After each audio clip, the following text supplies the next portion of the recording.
Hindi na bilang kaibigan, hindi na bilang kasama, bilang presidente ng kanyang partido. Sana po ay mapagbigyan naman tayo. Comes to them going into the country, kung gusto nila pumasok dito upang manghuhuli at magpasagawa ng warrant na kanila pong na-issue po siguro ng ICC pagdating ng panahon, kailangan po itong dumaan sa ating court system. Kung ang concern ni Senator Amy ay grabe na yung divisiveness sa pagkakawatak-watak natin, edi sana ang maging dulo ng kanyang pagdinig ay maghilom tayo at magkaroon... Teka, anong hilom-hilom? Anong hilom-hilom? Anong hilom-hilom? Maghilom kayo mag-isa nyo. Kumusta ho kayong lahat dyan mga kababayan? Welcome back sa PH Update. Muli ho tayong nagbabalik sa panibagong reaction video.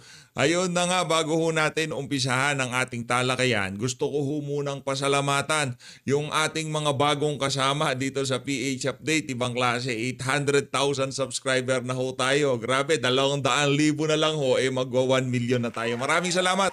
Sa mga bagong subscribe sa PH Update, welcome ho kayo dito. Welcome ho kayo maglatag ng inyong mga punto de vista dyan sa baba. Dire-diretso lang ho tayo sa pagsuporta dito kay dating Pangulong Rodrigo Duterte. Team Suka all the way. Hayun na nga mga kababayan, ang pag-uusapan ho natin dito, yung naging live na yan, itong si Senator Robin Padilla, na kung saan talagang makabagbag damdamin ho. No? Ngayon ho, tayo nakikiusap dito sa mga banyaga na to para makasulyap man lamang dito kay dating Pangulong Rodrigo Duterte. At yung pagpapaliwanag nitong si Boying Remulla, sa Senado nung ipinatawag siya, kaugnay pa rin ho dyan sa issue ng ICC na yan. Noon pa man ho, ipinaliwanag na ho pala nitong si Boying Remulla na kung sakaling mag-issue ng warrant of arrest ang ICC, dapat pa rin ho pala ito talagang dumaan sa korte sa ating bansa. Kaso walang korte-korte kay Tore. Ika nga, paglapag ni Tatay Digong, lipad kagad papuntang Netherlands, di ba? Hindi na ho siya binigyan ng pagkakataon na makasangguni sa ating mga korte sa Pilipinas. Eto, pag-uusapan din ho natin, ito si Boy Kilay, kung nagtataka ho kayo kung bakit yan ang background natin dito, kaugnay naman ho ito doon sa naging pahayag nitong si Senator Bato de la Rosa na manghihingi siya ng proteksyon sa Senado. Pakinggan ho natin itong si Boy Kilay kung ano ang maibibigay nila dito kay Senator Bato de la Rosa. Ito, umpisan muna natin ang ating talakayan dito sa pagbi-mega love shoutout dahil napakarami na naman hong nagpakulay dyan sa comment section. Dito kay Sir Jordan Cabico, dito kay Sir Fernie 2.0. Sabi nitong si Sir Fernie, nangingi siya ng pasensya kasi hindi natin siya kasama dito sa Pilipinas sa pagsasagawa ng mga rally-rally, sa pagdalo sa mga rally. No? Alam ho ng ating mga kasama dito, Sir Fernie, na kung nandito lang kayo, sigurado magkakasama tayo sa mga nangyayaring pagkilos sa iba't ibang bahagi ng ating bansa ngayong mga panahon na to. Okay lang yan, sir, no? Balita ko naman maraming pagkilos na ginagawa ngayon sa iba't ibang bahagi ng mundo. Sa Canada, meron dyan. Sa Australia, sa Japan, napakarami ho yung mga kababayan nating OFW talagang todo effort ho sa pagpapakita ng suporta dito kay dating Pangulo Rodrigo Duterte. Dito kay Ma'am Raspberry, maraming salamat to sa pagsuporta sa PH Update. Alam ho ni Tatay Digong yung mga suporta natin sa kanya, ikinwento ho yan itong si VP Sara, no? Yung mga sumusuporta sa kanya sa social media, yung mga nagsasagawa ng pagkilos, yung mga umiiyak araw-araw pagka nakikita itong si dating Pangulong Rodrigo Duterte. Kasi hindi nyo naman maiiwasan hindi maluha, di ba? Pagka naisip nyo kung ano nga ba ang naging dahilan sa pagkakakulong na yan nitong si dating Pangulong Rodrigo Duterte, ginusto niya lang naman na magkaroon ng matinong Pilipinas, yung tipong ala Singapore ang datingan, yung tipong walang dorogista sa daan. Ganon, di ba?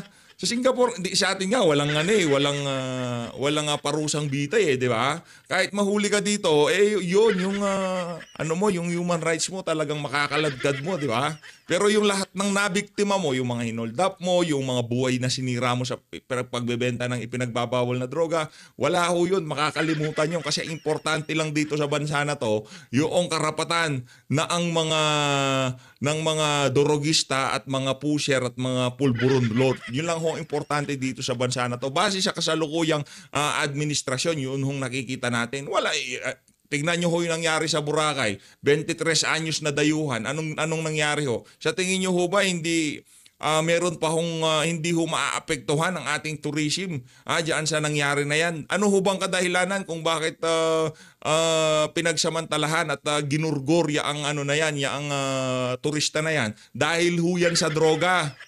Yan ang dahilan kung bakit galit na galit si Tatay Digong, dahil hindi ho tayo makakaranas ng tunay na progreso at pagbabago habang merong mga masasamang elemento na pakalat-kalat sa karsada. Yun ho ang katotohanan. Kaya kahit ano pang programa ang ilunsad ng pamahalakang ito, kahit ano pang infrastruktura o kung ano mang kabalbalan ang gusto nilang mangyari, habang walang peace and order sa isang bansa, hindi ho yan uunlad.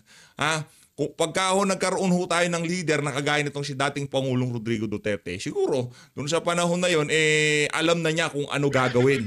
Revgov na, rekta, wala nang cheche-bureche, suportado ho kayo ng sambayan ng Pilipino. Ito kasi si Tatay Digong, hindi lang talaga niya tinuloy Pero kung tinuloy ho niya, sigurado ho tayo mga kababayan, ang suporta ng sambayan ng Pilipino nasa kanya. Kasi ang problema ho talaga dito yung bulok na sistema. Tignan nyo kung ginagawa ng administrasyon ni Marcos Jr. Talagang kinakapitalize ho nila ang bulok na sistema na to para maitulak ho nila yung kanilang mga pangsariling interest dito sa bansa na to. Umpisa na ho natin itong si Senator Robin Padilla. Pakinggan ho natin, alamin ho natin kung anong kadahilanan kung bakit nandyan siya dyan sa The Hague, dyan sa Netherlands. Ito si Senator Robin Padilla. Saludo dito kay Senator Robin. Assalamualaikum. Pasensya na po kayo kanina, naputol po. Medyo naging emosyonal po tayo. Napanood ko ho yung unang bahagi ng video na to ni Senator Robin. Teka lang pakita ko ho sa inyo para talagang kumpletos, Ricardos. Alam ho natin na talagang naging emosyonal siya doon sa bahagi na yun kasi pinutol ho niya video. Ito ho mga kababayan, panoorin natin. Ito ho ang tinutukoy na video nitong si Senator Robin na kung saan naging emosyonal siya. Bismillahirrahmanirrahim. Bismillahirrahmanirrahim. Alhamdulillahi Rabbil Alamin. Ito. Grabe, lamig ho siguro dyan, Daming doble ni Senator Robin dyan, Ibang klase. Umaasa po tayo na ngayong araw na ito ay makita po natin ang ating tatay,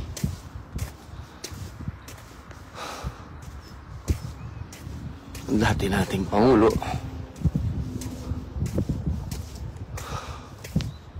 pinakamamahal natin, lolo, bigat sa dibdib. boyfriend ng iba.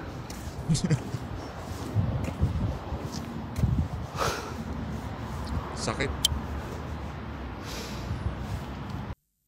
Diyan na ho pinutol nitong si Senator Robin Padilla ang kanyang video. Kasi sobrang sakit nga naman ho mga kababayan, Minahal ho siya ng sambayan ng Pilipino. Yung mga maiingay dyan, minority yan Wala ho tayong pakialam dyan.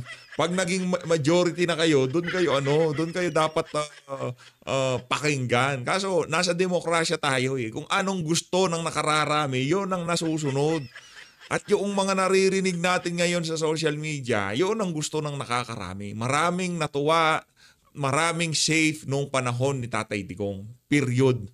Kahit ano pang pag-twist ang gawin nyo, pagbalik-baliktarin nyo man ang mundo, yun ang katotohanan doon. Alam ng mga OFW, alam ng mga tao sa Pilipinas, alam ng mga taga-suporta ni Tatay Digong, mga taga Davao, mga nasa iba't ibang bahagi ng Pilipinas, yung mga magulang na merong iniwang anak dito sa Pilipinas na kung saan pinag-aaral nila. Alam nila, mas na-feel nilang safe yung kanilang mga anak noong presidente, itong si dating Pangulong Rodrigo Duterte.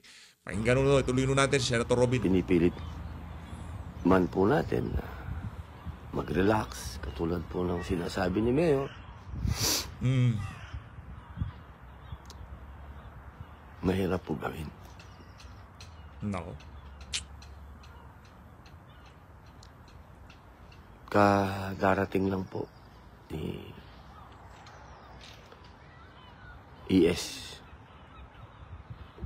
Salvador Mitaldea. yung best friend po ni Mayor. Kadadating lang po niya. Nakapasok na po siya, alhamdulillah. Nakapasok na po siya, dala po yung mga inayos po nila. Kagabi, yun po yung mga hinanda nila kagabi na mga gamit po ni Mayor. Sinelas. Kakalong. Mantakan nyo mga kababayan sa kakaapuran itong si Torre, itong si General Diwata, maging yung mga tsinelas at damit, wala na hong naidala dito kay dating Pangulong Rodrigo Duterte. Malamig po kasi dito, sobrang lamig po dito. Ako nga po, ang suot ko patong-patong. Ito po. Patong-patong yan. Sobra po ang lamig. Grabe oh.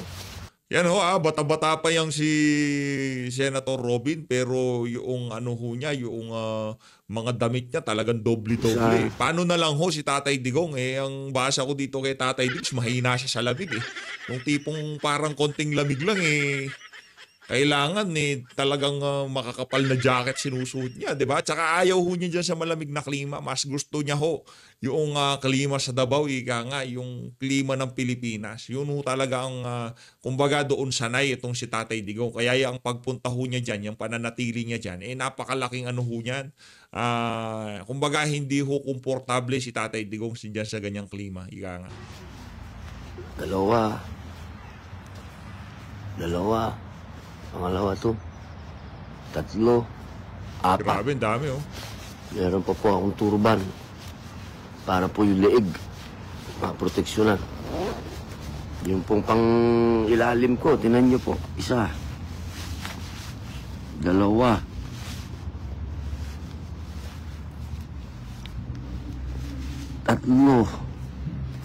Grabe.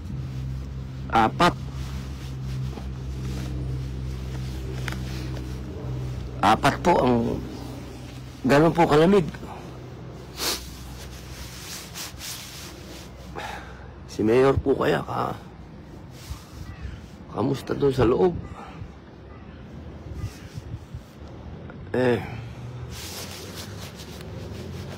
Alam nyo, pagdating sa pangulungan, ako po ang summa cum laude dyan. Huwag nyo akong tanong sa patungkol sa kung ano-anong gagawin natin sa legal. May mga abogado dyan, pero pagdating ko sa kulungan, ako ang magaling dyan. At ako mahirap pumakot. Sinasabi po ng lahat dito, pag kinakausap yung mga opisyal po dito, nagpa-flashback sa akin yung aking pong pangungulungan sa loob. Sapagkat yung po bang trato, yung trato ng gwardiya, trato ng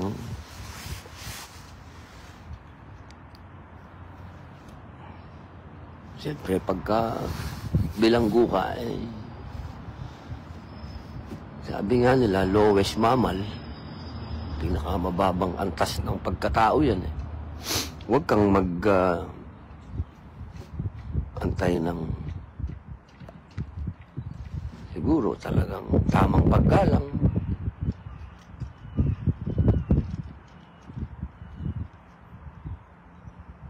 Mahirap lang tanggapin ba na nakikiusap ka sa dayuhan na kung pwede ka makapasok sa isang dayuhan. Mabigat yun. Yung ang sa kalahi mo naranasan niya ng mga kamag-anak ko, nanay ko, dati kong asawa, mga anak na talagang dadaan ka talaga sa gwardiya. Pakiusap, ID, lahat. Kapkapan, lahat. Nadaanan ngayon yan.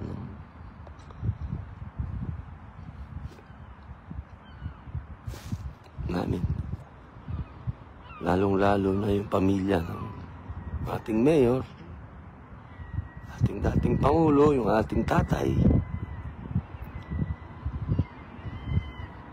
dinadaanan lahat ngayon yan sa ilalim ng dayuhan.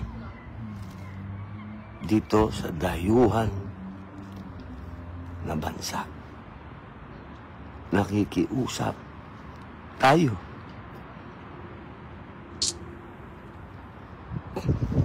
Kung pwedeng makita si Mayor. At sabi ni ES kanina, wala pang kasiguraduhan kung makikita ngayon. Kung papayag itong mga dayuhan na makausap ko ang chairman ng PDP Laban na kanyang partido, mapagbigyan sana ako kahit sandali. Hindi na bilang kaibigan, hindi na bilang kasama, bilang presidente ng kanyang partido. Sana po ay mapagbigyan naman tayo ng mga dayuhan na to. Grabe, hirap po, no? Pero sa China, galit na galit sila. Anak ng toko. Sa China, yung sovereignty, wag nating isuko ang ating, di ba? Pero dito sa mga puti, wala hong ganun. Ihahatid pa namin. Hindi na ho ito usapin ng kung ano man na nagawa ni Tatay Digong. Okay, pagpalagay na natin kung talagang inahabol niyo ang hustisya. Meron na ho tayong hukuman, pero ipadala ang dating presidente diyan sa mga banyaga, ibigay siya dito sa mga banyaga na to. Talaga hong mali itong ginawa ng administrasyon na to kay dating Pangulong Rodrigo Duterte. Sa bagay, okay na rin ho yan para pagka binalikan natin ang kasaysayan, isa sa mga dahilan kung bakit hindi na pwedeng bumalik sa kapangyarihan itong mga Marcos na to dahil ibebenta nila ang sarili nilang kababayan sa ibang bansa para lamang mapanatili sila sa kapangyarihan. Para lamang matapos ang kanilang mga kalaban sa politika. Kaya ho nilang ibenta kahit sarili nilang kalahi. Ganyan ho katindi itong mga itong mga namumuno ngayon sa ating bansa.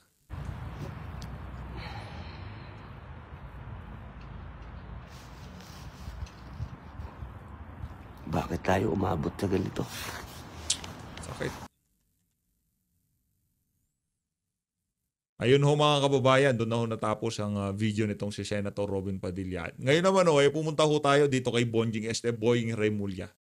Ito, pakinggan natin sasabihin itong si Boying. But when it comes to them going into the country, kung gusto nila pumasok dito upang manghuhuli at magpasagawa ng warrant na kanila pong na-issue po siguro ng ICC pagdating ng panahon, kailangan po itong dumaan sa ating court system. Ito po kinakailangan ng isang action to enforce a warrant, action to enforce a judgment. Kailangan po dumaan yan sa ating court system. Kaya ang sinasabi nung ilan, hindi na kailangan dumaan sa korte. Nandiyan na DOJ. Hindi ho korte ang DOJ. Nasa pangalan lang ho nila yung Department of Justice. Pero wala hong justice na nangyayari dyan. alam mo yung mga linulugustong bulahin yung ating mga kababayan. Maliwanag pa ho sa sikat ng araw. Kung sakaling maglabas man ng warrant sa isang individual, sa isang Pilipino, yung ICC na yan at gusto nilang dakpin ang individual na to, kailangan pa rin nilang makipag-ugnayan doon sa mga local courts kung tawagin. Diba? Kailangan ho nilang makipag-ugnayan. Hindi ho yung tipong pagbaba ng eroplano, wala ng local courts. Galing na ho mismo. Wala ho siyang sinight na Article 59 dyan, ha? Kasi yun ang didibatihan sa social media. Kesyo nag-withdraw na, kesyo ganon, kesyo ganyan. Hindi ho. Meron din ho tayong pulisiya na kung meron mang ilabas siya ang yung ICC na yan. Base dito kay Boying, narinig nyo ho, ha? kailangan hong dumaan sa PH court kahit anong arrest warrant pa yan na galing sa ibang bansa. Kailangan pa rin nung dumaan sa ating mga korte. Ang tanong, pinadaan ho ba yun? Yun ho bang Interpol red notice? Wala kang arrest warrant eh. Diba? May arrest warrant tapos na red notice itong si dating Pangulong Rodrigo Duterte. Kaya noong nakita siya ni Torre, wala nang korte-korte, rekta na. Sila na lahat, di ba? Ito nga si Torre ang matindi, naging Interpol pa siya. Dapat ho pala ang magbabasa ng mga karapatan ni Tatay Digong, hindi ho si Torre. Dapat yung counterpart ng Interpol sa Pilipinas. At yung ahensya na kontrolado nitong si Marcos Jr. Oh. Yun ho yun. Kaya para doon sa mga nagkakalat ng kwento na wala na, hindi wala, di ba nga na-withdraw na tayo, bakit natin binibida yung jurisdiction na yan, yung Article 59 na yan? Hindi na nga eh. Ito na lang ho, kailangan pa rin dumaan sa local courts ng kung ano man ang warrant of arrest na nanggaling sa labas. Kailangan pa rin yan dumaan. Pero yung kay Tatay Digong, hindi na ho pinadaan. Kaya tiwala lang ho sana makauwi ho itong si dating Pangulong Rodrigo Duterte. Tayo ay umaasa. At kung uuwi man siya, kahit nandun tayo sa pinakamalayo, sasalubong ho tayo sa kanya mga kababayan. At sigurado ho tayo, marami ho tayong makakasama dito sa PH Update pagka nagkataon. Kahit nandun lang tayo sa malayo, kahit hindi ho tayo makita, kahit hindi ho natin siya makita, walang problema. Alam ko marami dito sa mga kasama natin dito sasama para salubungin itong si Tatay Digong kung sakaling makauwi na ho siya sa Pilipinas. Kahit wala pang pasalubong, okay lang. Okay lang yun, basta makauwi na siya sa lalong madaling panahon. Ang hirap po ng malamig, sa totoo lang, di ho masarap ang malamig na klima. Yung medyo malamig, okay lang. Pero yung sobrang lamig, hindi ho masarap yun. Akala nyo, hindi ho masarap yun. Yung tipong komportabling lamig lang, yung saktuhan lang, hindi sobrang init, hindi yung sobrang lamig. Yun, ganun, masarap yun. Pero pagka sobrang lamig na ho, hindi ho masarap yung ganun. Masakit ho yun, masakit. Hindi ho namin pakikialaman kasi yan po trabaho ng Interpol kung talagang gusto nilang habulin yung tao na nasasaktal. Yung sabihin natin, nag-issue po na warrant of arrest ng ICC, gusto mo enforce ng Interpol dito, pero para ho ito ay matuloy at hindi ho magkaroon ng kasuhan, kinakailangan pumunta muna sila sa korte natin. There's some things... Yari si Torre dito. Magkakaroon ho ng kasuhan. Di ba sinabi? Para maiwasan natin ang kasuhan, dapat pumunta muna sa local courts dito. Anong ginawa nitong si Nicolas Torre? Wala ho siyang pinuntahan. Dinala ho itong si Tatay Digong dinala ho siya dyan sa Villamor Air Base. Imbis na dinala siya dyan sa kung saang korte man na malapit, dyan sa airport, hindi ho siya dinala doon. Rekta ho siyang Villamor Air Base at lipad ho siya papuntang Netherlands. Yun ho ang pagkakamali nila. Base pa ho yan sa Department of Justice dyan kay Secretary Boying Remulla, DOJ Secretary. Hindi ho kung sino-sino nagsasalita dyan. Abogado yan, di kagaya nitong si John Vic Remulla. Yan ho, abogado. Yan nung mga panahon na yan, nung medyo nasa tamang wisyo pa yang si Boying Remulla. 2024 ho siguro yan, 2023, yung kinuhanan niyang video na yan. Nung pinatawag ho sila diyan sa Senado, budget deliberation ho yan ng DOJ, kung di ho tayo nagkakamali. So the Supreme Court would be looking at if what was alleged in the crime would have happened before we were still members of the ICC. That is one of the things that can be of importance to the courts when they do enforce a warrant, or if they will actually allow a warrant to be served in our country from an international tribunal.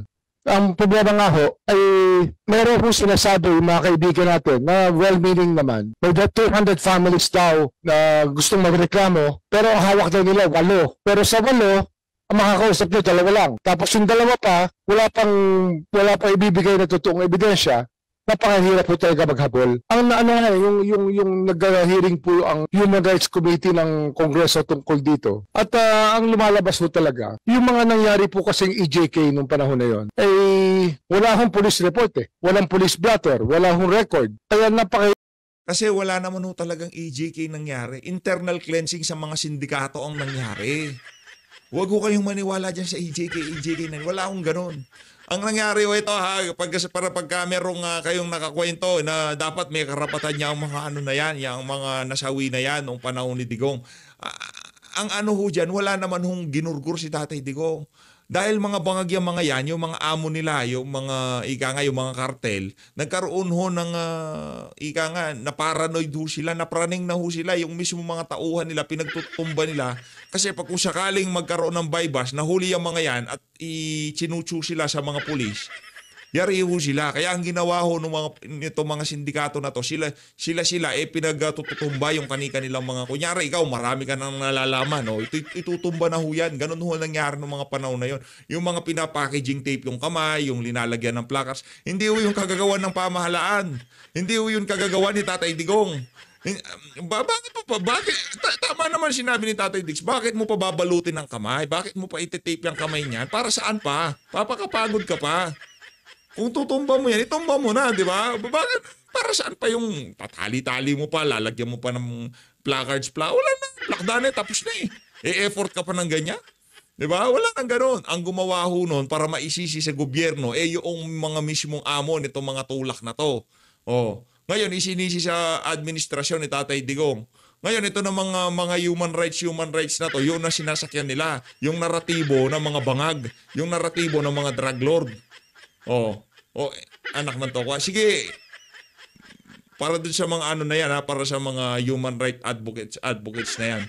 Huwag sana dumating ang panahon na yung mga anak, apo, kamag-anak, mabiktima ng mga bangag sa droga. Huwag naman ho sana. Baka isa na rin ho kayo sa mga kasama namin dito sa PH Update. Sige, kurkurin ko na yan. Mga walang yayang mga yan, nananahimik lang naman, naglalakad lang naman yung anak ko, linagyan ng gripo sa tagiliran para lang makuha ang bag, para lang makuha cellphone o pera. Di ba ganyan o mga praning yan, pagka wala ng panggamit, talagang kung ano-ano na naiisip. Hirap po maghabol talaga. Ayun, mahirap hong maghabol talaga. Base ho yan dito kay Bonjing Remulla. Eto, rekta na ho tayo dito kay Boy Kilay. Naku, Boy Kilay balita ko, matindi yung mga bibitawan mo dito sa video na to. Eto, pakinggan natin ito si Boy Kilay. Grabe naman yan. Maraming salamat 801,000 na ho pala tayo. No? Ano na lang, 999,000 subscribers. 1 million. Di, okay lang ho yan. Wala, no pressure naman ho tayo dito sa PH Update. Kung aabot, abot. Kung aabot, hindi abot. Ganun naman ho talaga buhay. Pero kung aabot, masaya ho tayo. Sobrang saya ho natin kung mapapaabot ho natin ng 1 million subscriber yan sa malapit na panahon. Kung matagal na panahon, okay rin lang naman. Wala naman problema yan. Game ho, dito tayo kay Senator Chis Kilay Escudero. Lungkot, inis, pagkadismaya, galit, pagkalito, at nagbunga din ng maraming mga katanungan na sinikap kong sagutin sa pamamagitan ng pagsisiyasat at gayon din pagbabasa. Dahil para sa akin, importante na mabigyang linaw ang ilang sa mga isyu at mga kaganapang pwede pang mangyari sa mga susunod na araw upang walang duda, hindi mag-alang-alang ang ating mga kababayan kaugnay sa mga Ito gusto kong tanongin itong anong pangalan ito? Itong si Chis Escudero Gusto nating malaman niya, Senator Chis, sa tingin niyo ho ba dapat muna idinala sa competent judicial court o korte itong si dating Pangulo Rodrigo Duterte? Dapat tama ho ba yung ginawa nitong si Tory sa kanya, na-redecta na ho siya sa Netherlands? Gusto natin marinig ang sagot nitong si Chis mangyayari sa susunod na buwan. Hindi ko man masagot lahat ng katanungan, kaya itong sagutin ng iba't ibang ahensya kung saan nakabinbin ang mga issue at katanungang ito. Tulad ng sinabi ng Pangulo, ayon kay Secretary Remulla, hindi ito panahon para magdiwang. To quote specifically, ayon kay Secretary Remulla, this is not a time to celebrate. At dama ko ang marahil pinagdaanan ng Pangulo na naging mabigat na desisyon ito para sa kanya. Ang pwede ko lamang maihalin tulad dito ay parang nung governor ako. Nung governor ako, may isang malapit akong kaibigan at kasamahan sa trabaho na inakusahan na pinatay. Yung di umano pumatay din sa kanyang ama 20 years ago. Bilang gobernador at bilang ama ng lalawigan. Yung akusado, yung pumatay ay kaibigan ko, kakilala ko at kasama ko sa trabaho. Yung pinatay niya, tiga Sorsogon din. Pero kinailangan kong sundin yung sinasabi ng batas at hanggang ngayon kinakaharap niya yung kaso at hanggang ngayon din nakapihit pa siya kaugnay ng ginawa niyang pagkakamali. Bagaman, sabi ko nga, yung kanyang tatay, nung 8 years old siya, pinatay nung taong yon pero inareglo yung kaso kung kaya't hindi nakulong. Hindi ko alam kung anong mararamdaman ko rin ng mga panahong yon. Kaya naging mabigat yung pinagdaanan marahil ni Pangulong Marcos kaugnay sa bagay na ito. Dahilan at rason para maging normal para sa bawat Pilipino rin na may maramdaman na kabigatan o pagkalungkot sa mga nagdaang kaganapan na napanood nating lahat sa telebisyon. Ano to? Ang dami mo sinabi. Ang dami mo sinabi, Chis Escudero. Ang pagkaabalahan mo niyan diyan sa Senado, yung impeachment ni VP Sara, napakulong na si Tatay Digong. So anong next step niyan? Tanggalin na sa pwesto itong si VP para wala nang makakontra sa mga pinaplano nyo sa 2028. Yun lang naman yung kahit ano. Naman, Chis, oo. Yung si Chis Escudero, kung minarkahan nyo na itong si Marcos Jr., isama nyo na rin yung mama na yan. Para sa mga kababayan natin nasa ibayong dagat, wag ho nating kalimutan ang mga kabalbalan ng mga nakapaligid ngayon dito sa administrasyon. Para doon sa mga kababayan natin, wag ho nating kalimutan yung pangungunsinte ng mga politikong kagaya ni Chis Escudero sa mga kalukuhang ginagawa ng administrasyon nitong si Marcos Jr. Wag ho nating kalimutan yan. Naniniwala kayo na legal nangyaring pag-aresto naman sa due process at kayong pag-turnover sa ICC? Hindi na para sa akin sabihin kung legal yun o hindi dahil nakabinbin. Hindi ka makasagot. Iwas pusoy ka, Brad. Yan ang problema sa'yo. Sa totoo lang, yan ang problema sa'yo. Hindi para sa'yo. Bakit yung colleague mo dyan, yung si Alan Peter Cayetano, napaka-tigas ng kanyang paninindigan na merong linabag, merong nalabag na karapatan dyan sa na yan. Dyan sa pag-aresto na yan, hindi na para sa akin. Dahil wala na, ganon. Iiwas ka na lang sa pusoy para hindi ka mapag-usapan sa social media. Pues, hindi namin palalampasan yung mga matatamlay nyo na sagot na yan. Nag-uumpisa pa lang ho tayo sa mga kumbaga, sa mga magiging resulta ng ginawa ng kaibigan mo, yung kainuman, kasinghutan o kung ano mang ginagawa nyo dyan sa Malacanang, nag-uumpisa pa lang ang sambayan ng Pilipino sa paniningil sa mga kabalbalang ginawa nyo dito kay dating Pangulong Rodrigo Duterte. Hindi na para sa'yo magsalita. Brad, Senate President ka! Ikatlo ka sa merong pinakamataas na pwesto sa pamahalaan. At wala kang komento sa pagpapadala ng isang Pilipino sa ibang bansa para doon litisyan. Anak ng tokwa, wag ho tayong maglokohan. Anak ng Petrang Garapata, ganun-ganun na lang. O bubaba ka na bilang Senate President o talagang baka tatanggalin ka na. Binayan sa Korte Suprema. Naghain na ng karampatang kaso para sa habeas corpus. Hindi nga, bilang Senate President, last bastion of democracy. Bilang isang senador, ano masasabi mo doon sa pagpapadala kay dating Pangulong Rodrigo Duterte sa Netherlands? Ganon, mas magaling sa inyo yung si Mutok, yung yung isa sa mga judges? Magaling ba sa mga Pilipino yon? Anak ng tokwa. Hindi na para kumbaga bigyan mo lang kami ng kumbaga yung saloobin ng isang kilay. Diyan sa pagpapadala, pamimigay sa isang Pilipino sa isang banyagang organisasyon. Di ba? Bigyan mo kami para malaman namin kung ano talagang sentimiento ng mga kilay mo na yan. Ang ilang individual at nakabinbin na sa korte yan at pinakomentaryo na nga ang pamahalaan kaugnay niyan. Siguro mas kaya kong sagutin ang tanong ay ito. Papaano kung nanalo ang mga petitioners? Paano kung yung nag-file ng petition for habeas corpus? Wag na muna. Nasa Supreme Court na yon. Yun, wag mong pag-usapan. Binili-nilito mo kami. Wag ko kayong magpalito, ha? Tinatanong siya, sa na lang, sa pananaw mo bilang abogado, meron bang nalabag? Wala o meron? Yun lang naman sasagot. Pero kung manalo yung mga petitioner, ano yung magiging, anong mangyayari kung sakaling manalo? Diba? Sinasabi na nga ng Malacanang, naku, wala na tayong jurisdiction doon. Nigamot nga ni Tatay Digong, di natin alam kung naibibigay sa kanya eh. Dahil wala na tayong jurisdiction, wala ho tayong magagawa. Hindi ho natin sila mabibigyan ng tulong. Pero yung pagbabayad ng blood money doon sa mga kababayan natin nasa Middle East, nasa Indonesia, nasa Singapore, yung mga gugurgurin na dahil may parusang bitay doon. Wala naman tayong jurisdiction doon eh. Di ba? Wala naman silang... Pero nakikipag-ugnayan tayo. Meron tayo diplomatic talks doon sa mga bansa na yun. Diyan sa Netherlands, di natin pwedeng gawin yun. Di natin pwedeng gawin sa ICC yun. Hawak nila ang isang Pilipino. Anak ng Petra Garapata. Purpose, meaning produce the body, ay nagwagi. At nag-utos ang Korte Suprema na i-produce yung katawan at iuwi dito. Anumang desisyon ng Korte Suprema, hindi binding sa ICC. Dahil wala namang jurisdiction ng ICC doon. Pero binding ang anumang magiging desisyon ng Korte Suprema, kunwari lang, sa mga opisyal ng pamahalaan.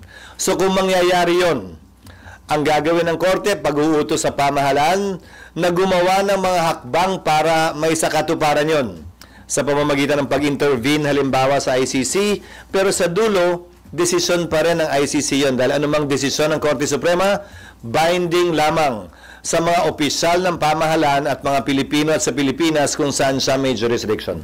So sir, mas malaking problema ba yun kapag naglabas ng ganung decision ng SC? Hindi siya problema. Yan ay magiging kautusan ng Korte Suprema na part of the law of the land. Sa gusto man o ayaw, sang-ayon man o hindi ang pamahalaan, ay dapat nilang sundan. Sir, about Senator Bato de la Rosa, nagkausap na po ba kayong dalawa? Nagkausap kami. Humihingi siya ng anong favor or tulong ang hinihingi niya sa inyo?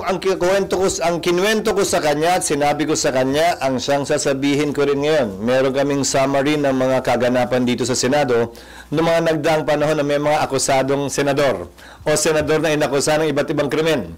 Kung maalala nyo, kaugnay ng rebellion complex with murder ng laban kay dating Senador JPE, Senator Enrile. Yung kaso laban kila Senators Enrile, Revilla at Estrada. Yung kaso laban kay Senator Lacson. Yung kaso laban kay Senator De Lima. Yung kaso laban kay Senator Trillanes. Ito yung iba't ibang sitwasyon kinaharap ng Senado kung saan may kaso laban sa kanila. At ang naging pasya ng Senado ay ito. Hindi nakabase sa batas, pero nakabase sa tinatawag na institutional courtesy. Hindi papayagan ng Senadong arestuhin ang sinumang miyembro niya sa loob ng Senado.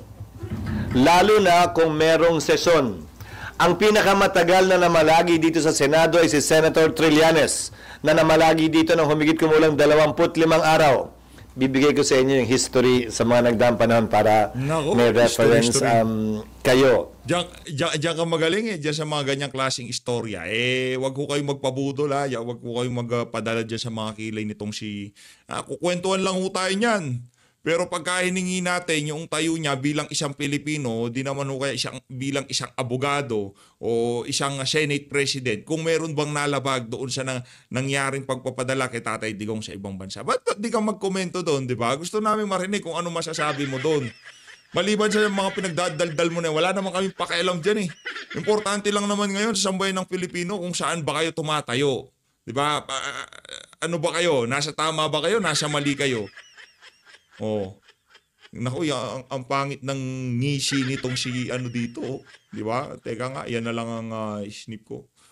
Ibang klase talaga tong si Boy Kilay, oo. Tuloy. Dagdag pa dito. Sa lahat ng kasong yon, maliban na lamang kung winidraw o inatras yung warrant, ay sumuko din sa mga otoridad, yung mga miyembro ng Senado, matapos nilang makuha o hindi makuha at klarong hindi na makukuha yung kanilang legal remedies na sinusubukan kunin. According to former Senate President Drilon, sa sitwasyon ngayon, wala kang pwedeng gawin para protektahan si Bato sakaling magkaroon na ng warrant of arrest. Una, ang koks talaga nitong si Drilon, no? Wala akong pwedeng gawin para protektahan si Bato. Pagka kinuha siya, ibigay mo. Anak ng to, ibang class talaga itong mga dilawan na to. Sali? Kumbaga, tinitake advantage na itong mga kaganapan na to. Para bumalik sila, yung makabalik sila sa political scene. Hindi ho nila alam, kahit anong pagkukups pang gawin nitong mga mga dilawan na to, hindi kayo kasama sa usapan. Okay? Ito linawin muna natin para doon sa mga dilawan. Kasi parang hindi pa nagsisink in sa utak nila, dito sa usapin na to, hindi kayo kasali. Okay? Sa problema ng Marcos at Duterte, yung mga pinklawan at dilawan, wag kayo sumausaw dito. Huwag kayong bibira kayo sa Duterte, bibira kayo kay Marcos. Ganyan o ngayon sila eh. Nagbibirahan itong mga DDS at itong mga pambansang bangag, di ba? Nagbibirahan. Sila naman nasa gitna, sasapak dito, susuntok dito. Wala ho silang kinakampihan. Kasi yung pagbabangayan ng dalawang grupo na to, iti-take advantage nila yung kalaunan. Kumbaga, yung mga nila, yung mga interest nila, maitutulak nila dyan. Pwede nila sabihin sa eleksyon, dito sa mga pangampanyan nila, ganito na lang ba gusto natin? Awayan ng mga politiko! Wag ko kayo magpabola sa mga dilawan na yan. Ano ho yan? Kung anong nakikita nyo dito sa mga loyalista na to, kung gaano kakupsyang mga yan, ganyan din ho yung mga dilawan na yan. Yun ang sigurado natin dito. Hindi, wag niyong sabihin na, dito tayo sa dilawan, parang tahimik sila ngayon, parang para talaga sila sa bayan. Wag ho kayong magpauto. Pare-parehas lang yan, mga dilawan, pinklawan, pare-parehas lang yan. Yaang performance ni Marcos Jr., siguro, kung sakaling si Leni nakaupo, ganun na ganun din ho mararanasan ng ating bansa.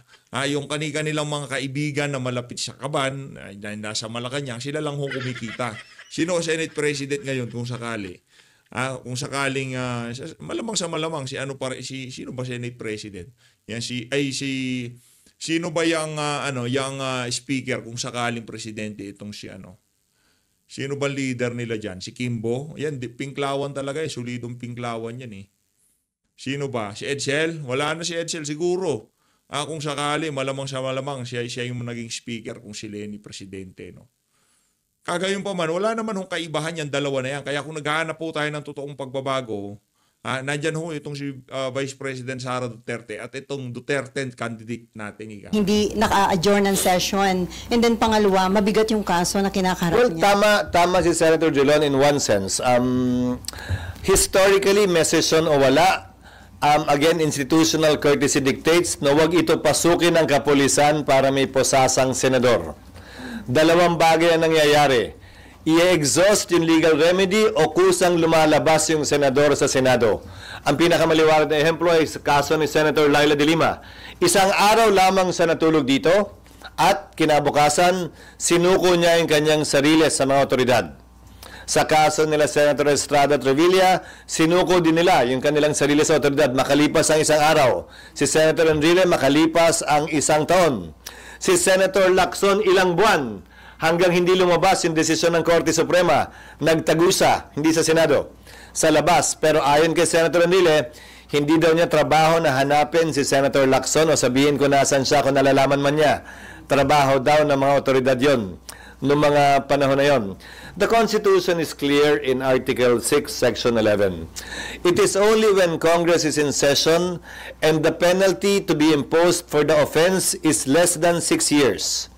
Is a member of the Senate or Congress immune from arrest?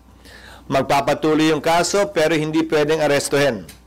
Sa kasong ito ng ICC, ang mga batas kasi natin klaro yung penalty, di ba?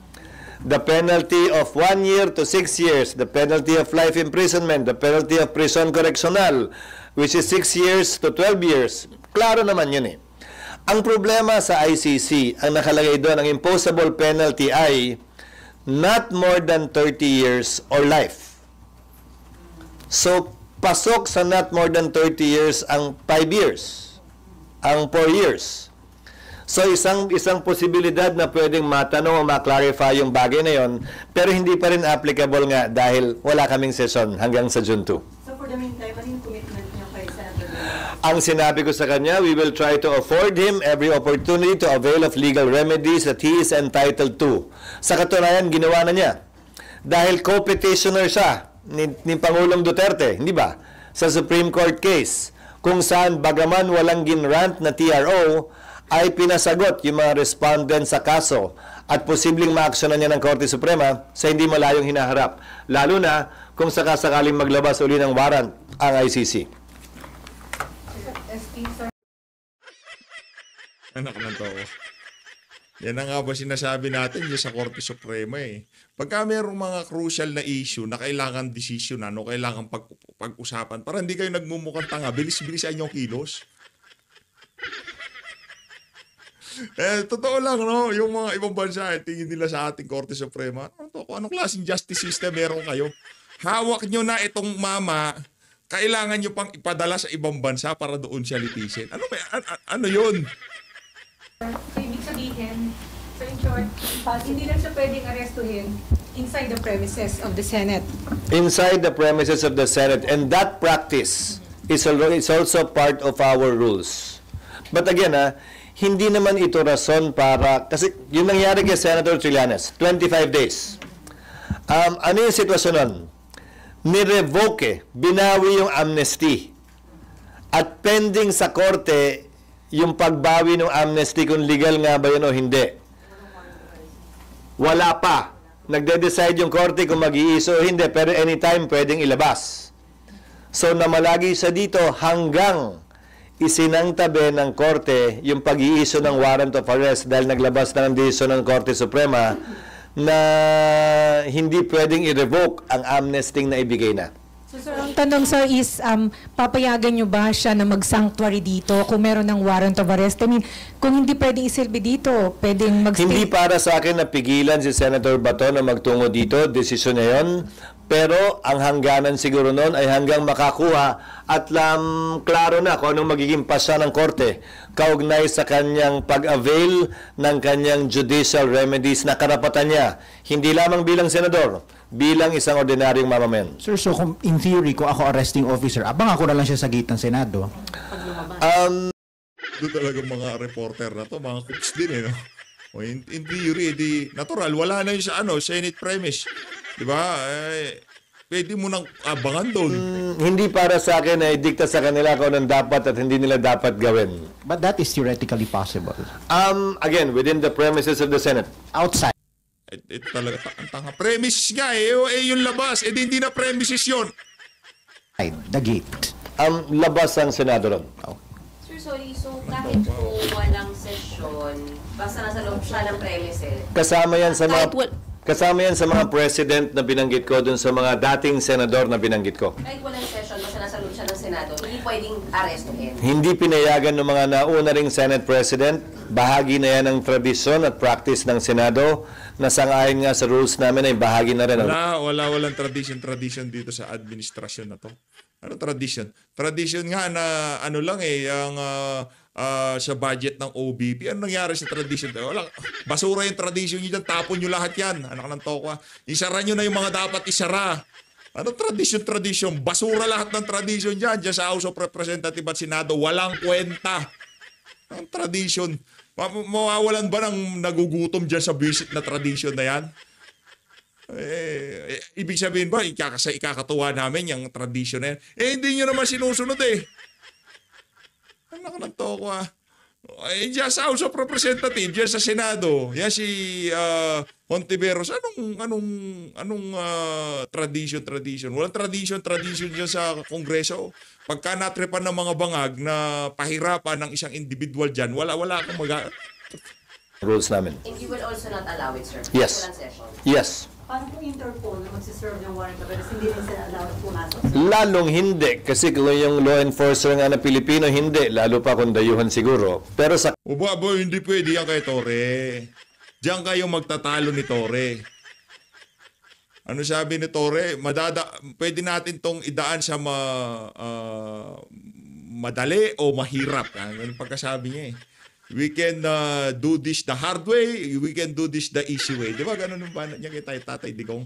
Baka yung mga security guard dyan sa Senado, biglang paandaran ng ganun nitong si Torre, no? We can do this easy way o we can do this hard way. Ilabas nyo na si Bato. Di ba ganun? Alam naman kapag kayo kay Torre, baka pati ikaw hulihin ng obstruction of justice. Kasong nagdaan kay Pangulong Duterte, hindi naman dayuhang Interpol ang humuli sa kanya. Lang. Sinabi rin sa inyo ni Senator, sir, sinabi rin ba sa inyo ni Senator De La Rosa na that is his intention kung sakaling may warrant of arrest, mag-stay siya dito? Or? Wala siyang sinabing gano'n. Nagtanong lamang siya ng iba't ibang options na pwede sa kanya. Like, sir? Iba't ibang options na pwede sa kanya di kaugnay ng Senado.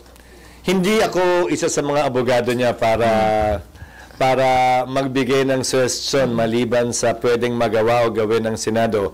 At hindi rin para sa akin na sabihin kung ano yung mga options na nabanggit niya. Nasa sa kanya. So parang theoretical pa rin naman. So kung may warrant of arrest, pili niya magstay dito, papayagan niyo ba yun? Wouldn't it be bad for the Senate as in an institution na merong magtatagal magstay dito dahil ayaw masilbihan ng warrant of arrest? Nung si Trillanes, walang ganyang press con na. Nagtagal siya dyan ng mahigit 20 gabi. Yan si Dilima, yan si Enrile, nagtagal sila. Pero dyan, ngayon, hindi ko papangit yung imahe ng Senado kung sakaling pagtago dyan si Senator Bato. Tradisyon yan at rule yan na bahagi na ng Senado dahil naging practice ng Senado bilang pagtatanggol nga sa institusyon at institutional courtesy. Ulitin ko, wala sa batas yan pero nasa rules ng Senado at institutional courtesy lamang yan. Hindi naman sa habang panahon hanggat mabigyan siya ng sapat na panahon na magkaroon ng linaw o pagpapasa yung kanyang judicial remedies. Sir, sorry, yung sinabi niyo po na bibigyan niyo siya ng tulong para sa legal remedies. What do you mean by that, sir? Tutulungan siya ng mga abogado ng Senate? Hindi. Hindi ko sinabing tutulungan siya hanggang maresolbahan yung kanyang judicial remedies na available sa kanya. Yun nga sir, nabanggit niya, hanggat may hinihintay siya sa SC, gusto niya na dito siya sa Senate. Pwede naman yon, pero hindi na nag-issue ng TRO ang Korte Suprema eh. Yun sana yung pwedeng sandala nun. Pero baka premature din kasi wala naman siyang warrant of arrest. So pwede siyang mag-reconsider at humiling ng pag-issue pa ng TRO kapag ka nag-apply na sa kanya. Meron na po nag-coordinate from ICC para humingi ng documents ng Senate Wala. for hearings? Wala sa aking tanggapan at wala pa rin sa Secretary General na sinasabi sa akin. Naaasahan ko namang sigurong sasabihin agad sa akin pag may ganun. Sir, dahil matindi na daw yung divisiveness na naidudulot nito sa bansa. Sabi ni Senator Amy, mahalaga na ma-establish kung dumaan sa due process, kaya meron siyang hearing on Thursday. Sa tingin niyo makatutulong yun yung, para ma-address yung concern ng marami at yung tanong ng marami na dumaan ba sa due process? Pero, kung ang concern ni Senator Amy ay grabe na yung divisiveness o pagkakawatak-watak natin, edi sana ang maging dulo ng kanyang pagdinig ay maghilom tayo at magkaroon... Teka, anong hilom-hilom? Anong hilom-hilom? Maghilom kayo mag-isa nyo. Aabot tayo ng 2028 dito, Brad. Anong hilom-hilom? Hilom nyo mga mukha nyo. Anong hilom-hilom? Maghilom, kung gusto nyo maghilom kayo. Huwag nyo na kaming idamay dyan sa visit na hilom-hilom na yan. Basta kami, sa 2028, kung sino man yung kilala naming politiko na nakalinya ang kanyang prinsipyo at paninindigan kay dating Pangulong Rodrigo Duterte, anong hilom-hilom? Yun na susuportahan namin. Kung gusto nyo maghilom kayo mag-isa nyo. Ng pagkakaisang muli at hindi lalo pang dagdagan. Oy, buksan mo yung mga kilay mo. Anong pagkakaisang sinasabi mo? Chis Escudero. Anong pagkakaisang sinasabi? Naririnig mo ba yung mga lumalabas dyan sa bunganga mo na yan, Chis? Tanong ko lang, naririnig mo ba? Naririnig mo ba? Nakita mo ba yung nangyari kahapon dyan sa Davao? Hindi mo ba ramdama yung galit ng mga Davaoenyo dyan sa amo mong pambansang adik? Adik, yan, ikaw adik ka din sa kapangyarihan. Adik kayong lahat sa kapangyarihan. Mga adik kayo, mga walang hiya kayo. Di ba? Hindi nyo ba naramdaman? Sa tingin nyo ba maghihilom yung mga yon? Tayo dito, hindi tayo maghihilom. Yun ang sinisigurado natin. Bahala ho kayo dyan kung maghihilom kayo. Pero tayo dito sa PH Update, paaabutin ho natin to ng 2028. Ito muna, 2025 muna pag-usapan natin. Tapos 2028 na. Tapusin na natin tong 2025 election. Papanalunin na namin yung Duterte namin. Tapos, focus na kami sa 2028. Kala nyo pakulong nyo na yung mga gusto nyong ipakulong, banatan nyo na yung mga gusto nyong banatan, pero wag nyo kaming utusan, wag nyo kaming sabihan na ganito tayo, magkaisa tayo, ganito, ganyan, ganon. Maghilom kayong mag-isa nyo. Yung divisiveness o pagkakaaway-away natin, kung yun ang pakay niya, sang-ayon ako sa pakay na yon. para mabigyang linaw, tulad ng mga binanggit ko ngayon, para mabigyang linaw ilang katanungan na meron ang ilan sa ating mga kababayan at mga alinlangan na meron sila marahil kaugnay nito, o mga pangamba na meron sila kaugnay nito. Sana hindi makadagdag yung pagdinig niya kaugnay sa lalong paglalim pa ng sugat at hidwaan sa pagitan ng ating mga kababayan. Pero sir, do you support the hearing? It's not for me to support or not. I support every Wala yan, walang support yan. Bawal magsalita yung yang si Boy Kilay. Hindi siya pwedeng magsalita basta-basta. Hindi siya pwedeng maglabas ng pahayag na hindi ayon doon sa naratibo ng Malacanang kasi baka bigla siyang mawala ng pagka-Senate President. Alam ho niya, yan nga ang ano ni Kilay, kumbaga strike niya. Alam niya i-position ang sarili niya, marunong siyang magpakaaso. 'Di ba? Alam niya kung sino kung anong dapat niyang gawin, anong dapat niya sabihin, 'di ba? Yung si Mig Zubiri, hindi siya marunong magpakaaso kay Tamba, kay Lisa, kaya yun natanggal siya. Pero ito, ika nga lesson learned, ika nga natuto na siya dun sa mga kamalian nito si Zubiri. Kaya ngayon, tignan nyo, lahat na lang ng tanong sa kanya, hindi niya pwedeng sabihin na merong nalabag na karapatan doon sa paghuli kay Tatay Digong. Hindi niya pwedeng sabihin na dapat nagpunta muna sa Korte Suprema, sinangguni muna sa ganitong ahensya o dito sa mga lugar na to, dapat napag-usapan muna ng maigi, binigyan muna dapat ng tsinelas o medyas itong si dating. Hindi niya pwede sabihin yun. Kasi taliwas yun dun sa gustong mangyari ng kanyang amo na yung ating pambansang adik ng Pilipinas. Walang iba kung hindi si Marcos Jr. Palakpakan. Ayun na nga, dito na una tatapusin ang ating reaction video. Maraming salamat sa pag-support sa PH Update. Mag-ingat po kayong lahat. Mahalin natin ng Pilipinas. Maraming salamat po mga kababayan. Grabe naman yan, no? Natatouch naman tayo. 800,000 subscribers. Grabe naman ho kayo. Ibang klase naman ho yan. Maraming salamat po mga kababayan.